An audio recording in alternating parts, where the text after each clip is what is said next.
नमस्कार दोस्तों, आप सभी का स्वागत है आपके अपने चैनल हिंदी ज्ञान भंडार में।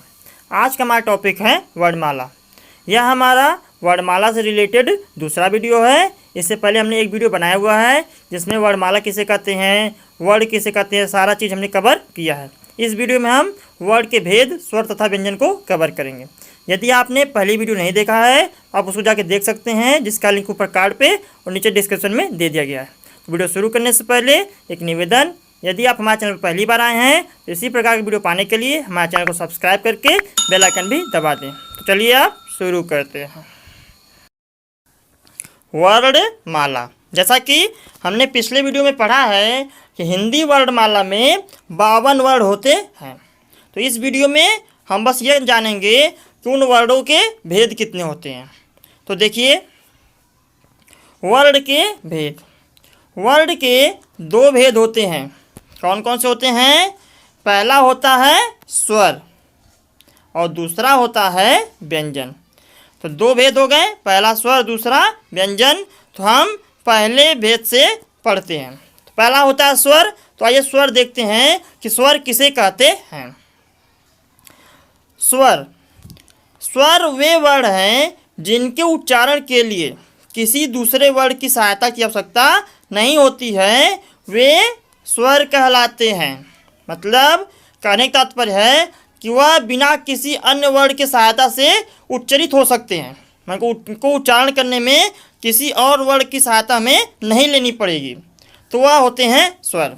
और हिंदी वर्णमाला में 52 वर्ण होते हैं, जिसमें से 11 क्या होते हैं? स्वर होते हैं। जिनमें से 11 क्या होते हैं? 11 स्वर वर्णमाला में होते हैं। कौन कौन से होते देखिए। एक होता है अ, फिर आ, ई, उ, री, ए, ओ। कितना हो गया? 11। ये तो हो गया 11 स्वर। लेकिन इन स्वर में भी भेद होता है। 11 स्वर तो टोटल हो गए, लेकिन स्वर में भी भेद, स्वर भेद है और स्वर के भेद के उपभेद होते हैं। कौन कौन से उपभेद होते हैं देखिए। स्वरों में मुख्य रूप से 3 भेद होते हैं। जो पहला होता है ह्रस्व स्वर, दूसरा होता है दीर्घ स्वर और तीसरा होता है प्लुत स्वर। लेकिन प्रचलन में 2 ही स्वर आता है, जैसे पहला ह्रस्व स्वर और दूसरा दीर्घ स्वर। तो ह्रस्व स्वर क्या होता है देखिए। ह्रस्व स्वर जिनके उच्चारण में कम समय लगता है। क्या समझ में आया? जिनके उच्चारण में कम समय लगता है। जैसे 11 स्वर हैं, 11 स्वर में से जिसके उच्चारण करने में आपको कम समय लगे वह ह्रस्व स्वर के अंतर्गत आएंगे। अब किसके उच्चारण में कम समय लगेगा देखिए। जैसे एक होता है अ, फिर ई, फिर उ और री। तो यहाँ पे कितने स्वर हो गए? 4 स्वर हो गए जो ह्रस्व स्वर के अंतर्गत आते हैं। इनको उच्चारण करने में हमें कम समय लगता है। तो 11 स्वर में से 4 स्वर हो गए ह्रस्व स्वर के। अब बचा कितना? 7। तो जब बचा 7 तो वो हो जाएगा दीर्घ स्वर का। अब दीर्घ स्वर का परिभाषा देखिए। दीर्घ स्वर की परिभाषा होती है कि जिनके उच्चारण में ह्रस्व स्वर से अधिक समय लगता है। जिनके उच्चारण में क्या लगता है? जितना उच्चारण करने में समय लगेगा ह्रस्व स्वर को, उससे दुगना समय लगेगा। जैसे ह्रस्व स्वर को उच्चारण करेंगे अ तो करेंगे आ, तो यहाँ पे दुगना समय लग रहा है, तो उससे अधिक समय लग रहा है ना। तो जितना समय ह्रस्व स्वर को उच्चारण करने में लगता है उससे अधिक समय, उससे दुगना समय लगता है, तो वहाँ पे दीर्घ स्वर होता है। अब 11 स्वर टोटल होते हैं, तो 4 स्वर हो गया आपका ह्रस्व स्वर का, तो बचा कितना? 7। ये 7 स्वर दीर्घ स्वर के अंतर्गत आते हैं। कौन कौन सुनते देख लीजिए।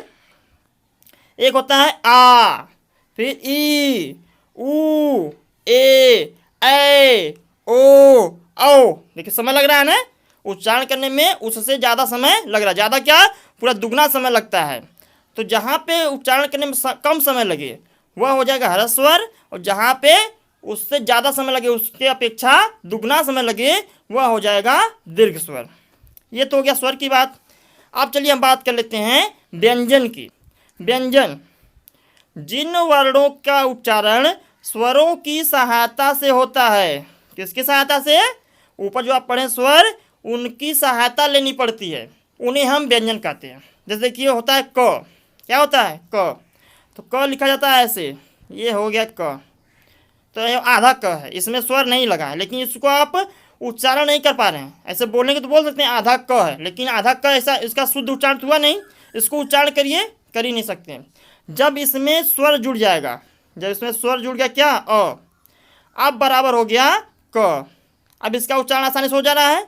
तो इस व्यंजन को उच्चारण करने के लिए, इस व्यंजन को उच्चारण करने के लिए हमें सहायता लेनी पड़ रही है। किसकी सहायता लेनी पड़ रही है? स्वर की, जो क्या है, अ है।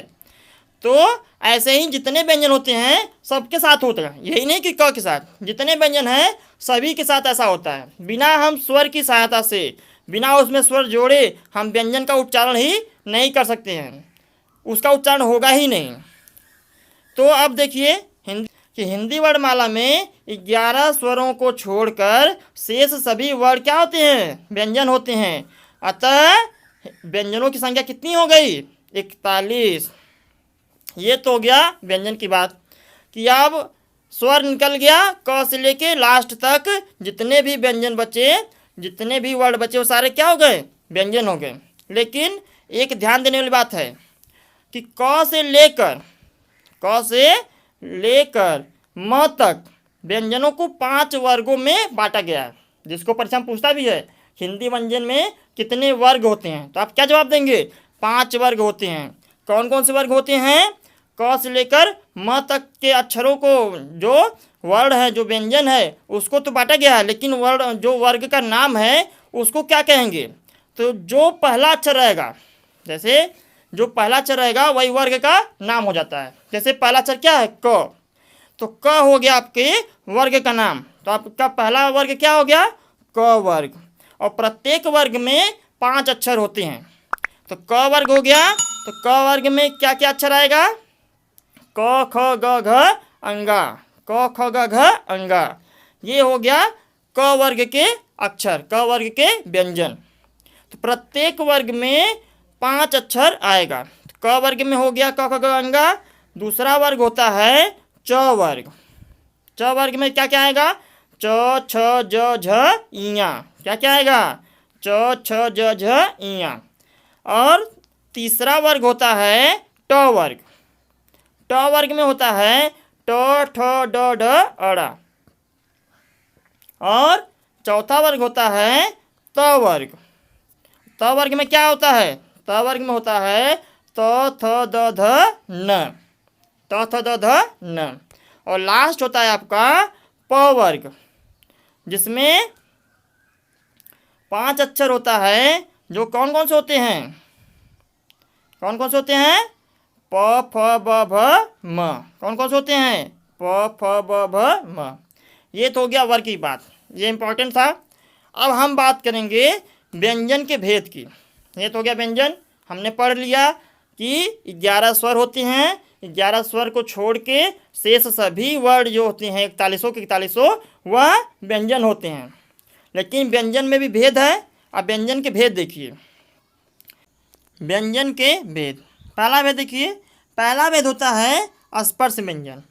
तो हमने ऊपर पढ़ा है कि हिंदी व्यंजन में 5 वर्ग होते हैं।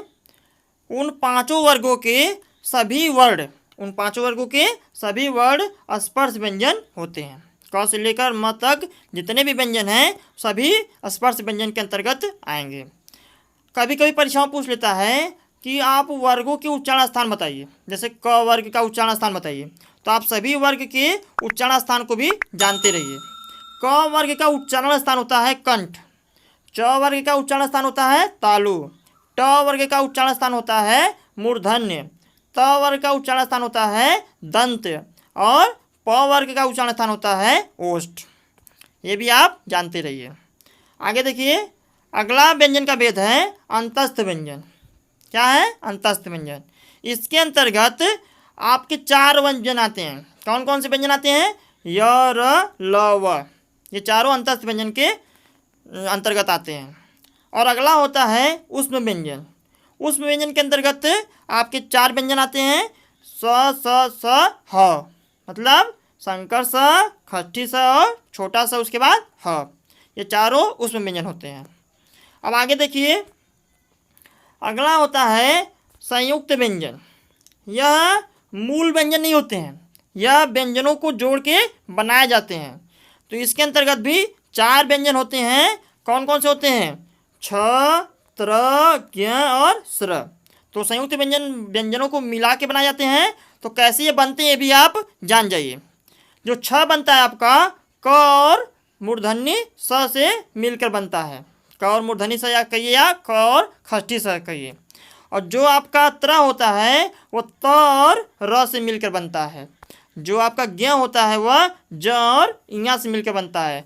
जो आपका स्र होता है वह बड़ा स संकट स और र से मिलकर बनता है। वो जो श्राप वाला स्र होता है ना वो वाला स्र। ये सारे संयुक्त व्यंजन होते हैं। आगे देखिए, आगे होता है अनुस्वार या चंद्रबिंदु। जब हमने पढ़ा है कि 11 स्वर को छोड़ के सभी वर्ड व्यंजन होते हैं, तो ये भी आपके व्यंजन ही होते हैं, क्योंकि इसको भी आप बिना स्वर की सहायता से उच्चारण इसका नहीं कर सकते। क्या होता है आपका विसर्ग। विसर्ग भी व्यंजन के अंतर्गत ही आता है। और एक होता है द्विगुण व्यंजन। द्विगुण व्यंजन क्या होता है? जो ड और ढ के नीचे बिंदु लगाकर बनाए जाते हैं। ड और ढ के नीचे बिंदु लगाकर बनाए जाते हैं। इसका यूज कहाँ पे होता है? जैसे आप लिखते हैं ना, कभी कभी आप लिखते हैं सड़क, तो सड़क में वही जो द्विगुण व्यंजन है उसी का प्रयोग होता है। जैसे आप लिखते हैं पढ़ना, तो पढ़ना में जो द्विगुण व्यंजन है उसी का प्रयोग होता है। तो इस वीडियो में बस इतना है। तो आई होप आपको वीडियो अच्छा लगा होगा। यदि वीडियो अच्छा लगा हो तो वीडियो को लाइक कर दें और हमारे सभी अपडेट को पाने के लिए हमारे चैनल को सब्सक्राइब करके बेल आइकन भी दबा लें। यदि आपको लगता हो इस वीडियो को किसी को आवश्यकता है तो उसको शेयर भी कर दीजिए, क्योंकि ज्ञान बांटने से ही ज्ञान बढ़ता है। तो मिलते हैं अगले वीडियो में, तब तक के लिए धन्यवाद। Thanks for watching.